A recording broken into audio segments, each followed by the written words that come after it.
Hello there and welcome back to another review. So today we're going to be looking at The Last Blood, sometimes known as Hard Boiled 2, which I have no idea why, as it has nothing whatsoever to do with the original Hard Boiled. There's no John Woo, there's no cherry and fat, and I guess it was just used as a marketing gimmick here in the UK when it was released originally to capitalise on the success of the original Hard Boiled, even though the original Hard Boiled was actually made after this movie, but go figure. And I also remember this movie as well when it was released back on VHS back in the day from the Eastern Heroes video label. And I guess, you see it like Hard Boiled 2. Oh, they've done a sequel to Hard Boiled 2. Make no mistake, this has nothing to do with the original Hard Boiled. And I think as well in some places it's known as 12 Hours of Terror, or at least that's what the original Chinese title for the movie translates to. So this is another Wong Jing movie, and we get Alan Tam, Andy Lau, Eric Tsang, and even Bryan Beardy Leung in this movie.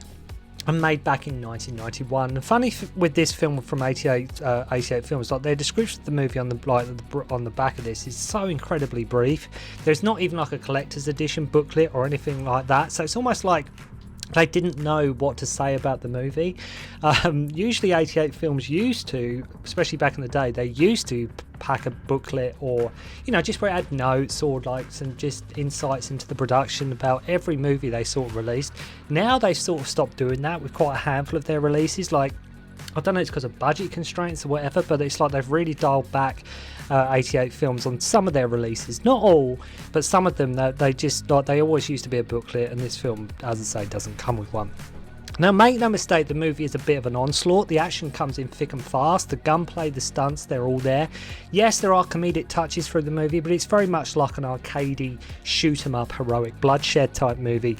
Obviously, being a Wong Jing movie, this has the brain. It doesn't have the brains and sophistication of, say, a John Woo or a Soy Hart movie, but what you do get is great late Friday night viewing. Blackie Ko was the action director in this one, who choreographed loads of car and vehicle stunts in many movies, as well as being an actor in his own right. And if you aren't sure who Blackie Ko is, he's like the lead motorcyclist harassing Jackie Chan and Yuen Biao at the beginning of Wheels on Mills.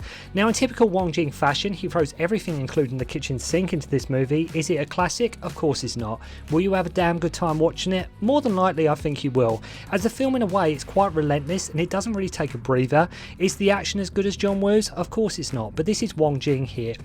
Now, what is interesting as well, if you look at this movie compared to the one I reviewed previously, Rich and Famous, in terms of like Andy Lau and Alan Tam's performances, two very different characters they're playing. And as I say, two very, very different performances, but at the same time, two very, very different kind of movies. You also have to give the film a bit of a break, as the budget on this was very tiny. It was minuscule, but but I think Wong Jing, by and large, I think for the most part, he manages to squeeze every last penny out of the budget that he's got. The gunplay is there, the violence is there, the outplaced comedy is there that you come to expect from a Wong Jing movie, and I think Hard Boiled 2, aka The Last Blood, is worth a view from anyone that wants a fun, kinetic, over-the-top, bloodshed, comedic, over-the-top Hong Kong action movie. So we meet Alan Tam, who is delivering this VHS tape to these terrorists that want to kill the Dhaka Lama who is visiting. Operation God of Death, they call it, and it just rolls right off the tongue, right? Alan plays Loi Tai, and of course a massive shootout occurs, and as you would expect, the film is bonkers right from the get-go. Have Leung Yan here, like with a cigarette, firing a machine gun. Then this assassin, Kamakura, played by Chin Ho, you like see him sort of trampolining on some roofing after he sort of escapes. So we do get there is a bit of effort at some characterization here. Like for such, Tai hates swearing, Leung wants a son and has like 7 daughters. Have an in-joke too, where he says, my girlfriend thinks that I look like Alan Tam without the glasses. You get it? Usually Alan Tam, speaking of Alan Tam, he's reduced to sort of the bumbling sidekick kind of role, or the weedy sort of supporting role. If you look at him, like I mentioned in Rich and Famous, look at him in Jackie Chan's Armour of God. But here he's very much like the smoking, tough guy, can handle the action. So it's a bit of a different role for Alan Tam from like what you've maybe seen from him before. So Kichijima Saburo, our villain, played by Jackson Lau, who you'll probably remember from Jackie Chan's First Strike. We then meet Andy Lau as Big B on a plane, who is puking and seems to have a fear of everything. Again, so many in-jokes here where he says to his girlfriend, oh, how about an Andy Lau song? Oh, that's right, you only like Alan Tam songs. Oh, Wong Jing, you and your jokes. I say, just because you've got two people in this film that also have a pop career, you have to make a joke about that within the film. So That's just Wong Jing all over. So him and his girlfriend run into the llama on the plane, and he says to her that he has the same birthday as her and she should be careful as they have similar fates. So the whole plot is that it's National Day and some terrorists want this guy dead. The JRA, which is the Japanese Red Army, are sort of the people involved here. Tai tells the llama to follow him after they land, and then some random flight attendants just start opening fire, and you guessed it, another shootout ensues. And his girlfriend Leung gets taken in the chaos, and after getting shot in the stomach, her and the llama are rushed to hospital. So basically Tai checks the security and call it overly cautious if you like, but they bring in the army. The blood the two need is the same, the hospital don't have it, and it's so rare that apparently less than 7 people in Singapore have it, and they have 8 hours to find it. And I have to love Andy at one point saying, if you saved the monk and not my girlfriend, then I'm just going to kill the monk. Right? He really wants his girlfriend saved. So he takes a list of the match types, and after breaking free from being arrested, this is when you start to realise why on earth did they try and market this as Hard Boiled 2 here in the UK. I guess because there's a hospital involved and there's guns. Why not? Because we know the finale of Hard Boiled is a hospital, and I think that was just a way to sort of capitalise on this movie. We've got guns, we've got a hospital, let's just call this Hard Boiled 2. So Tai and Stone, that's Leung Kai-yan's character, goes to get one of the matches and the place blows up.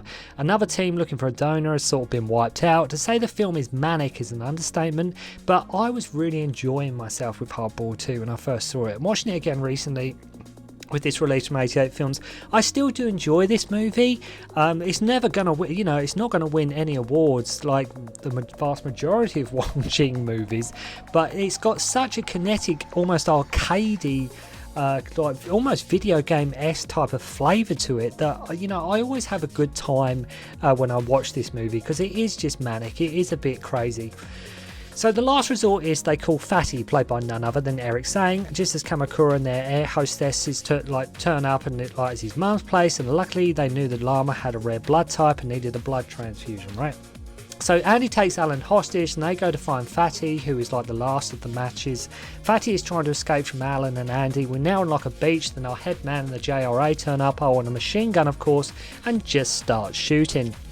And it's another one of them shootouts where suddenly it seems within a nanosecond, all of the public and the bystanders have just completely disappeared. Have you seen loads of movies like that where there's loads of people, it's a public area, as soon as there's gunfire, I understand people want to disperse and get out of the danger zone, but you don't even see them disappearing. It's all of a sudden, nobody's there. So Big B and Fatty drive off and take off in this bus because he wants to save his girlfriend, remember. Then we have a mini, but fun fight scene on a cable car, and you can't help but think if this was in the hands of, say, Jackie Chan or Sammo Hung, it probably would have been done so much better than what it is, but it's entertaining nonetheless. So when the blood arrives from Malaysia, Kamakura just blows the crap out of it. How they know all this, and I have no idea. They seem to always be one step ahead of everything, but these bad dudes always seem to know what's going on. After driving back, the head honcho tries to lay waste to Alan, Fatty, Stone and Andy with some heavy weaponry. I mean, subtle the JRA aren't. Then loads of motorbikes come after them, and I mean a lot, and it's a great action scene because we have 4 people here you have probably seen in loads of other movies brought together in a very fun way.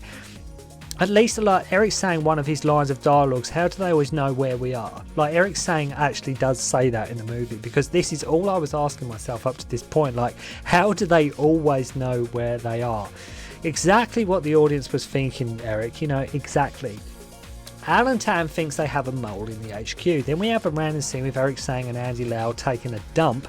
Eric escapes into the crowded festival where Andy rides like a unicycle. Yes, a unicycle. So Fatty escapes, goes to find his mum, who is dead, then a girl from the beach, then some hitmen show up, and this film is so fun, it's so serious and silly and entertaining sort of all at the same time. And like I've mentioned with all my reviews, I'm crashing through it. If I'm tripping over myself, I do apologise. I don't want to keep you here any longer than necessary. But yeah, we have Andy Lau on a unicycle, we have him and Eric taking a dump at one point. As I say, it's just crazy. As I say, it's just, like I mentioned, it's fun, it's serious, it's silly, it's violent, and it's all these things all at once. And this is, like I say, it's basically just Wong Jing all over. So basically this girl is pretending to be Fatty's fiance, which Alan is wise to. Then after a funny scene with Andy getting his hand stuck in a door, Fatty agrees to stick with Alan and Andy. So then Stone, Leung Kar-yan, turns up looking evil, right? He's looking evil. He shoots Andy, slugs Alan, and goes after Fatty. So the twist is that he is the mole, and this fake cigarette he carries is actually a microphone, right? He has done all this for the money, and it's actually quite dramatic here how they have him and Alan Tam in a standoff, who in this does prove, like I mentioned, Alan Tam, with his role here, he does actually prove he can handle the tough guy role, sort of quite easily. He handles it quite well. So Kamakura now wants to attack the hostel, which I guess in a way sort of links it in a roundabout, not at all kind of way to Hard Boiled. A hospital scene, you're right.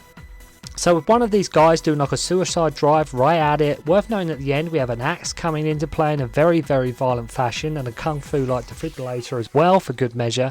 Then a full on jeep drives through the hospital. Kamakura is gunning down Alan in the hostel, so much for that army defense that you got in. So it's Andy who gets the end fight scene with Alan using like a remote control car at one point. Anyway, our wounded get the blood transfusion, no mention of Stone's family and his children, which was like a big thing at the start of the movie, which always seems to be forgotten about again. That's another trope with Wong Jing movies. He'll start things and he doesn't always finish with them. So anyway, no mention of Stone's family and his children. Sort of glanced over the film there. It's like, but that's sort of, I'll wrap it up there, but that's sort of taking away how it ends. But as I say, check it out. As I say, it's no classic by any means. It's just crazy. It's a crazy movie.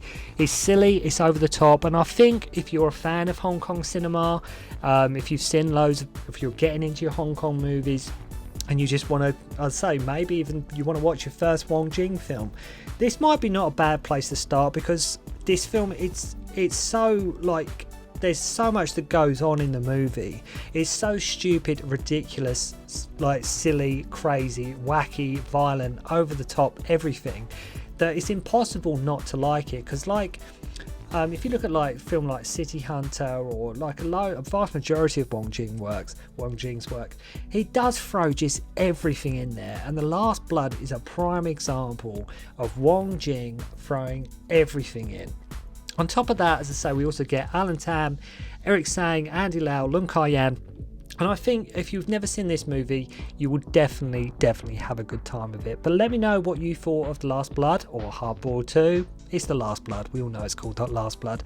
But let me know if you've seen this movie, what you thought of it. Did you enjoy it? What do you think of it in terms of like Wong Jing? Do you think it's one of his better vehicles or his not so good ones? Make sure to let me know. So thank you very much indeed for watching. I hope you enjoyed the review, and I'll see you again soon. Don't concentrate on the finger, or you will miss all that heavenly glory.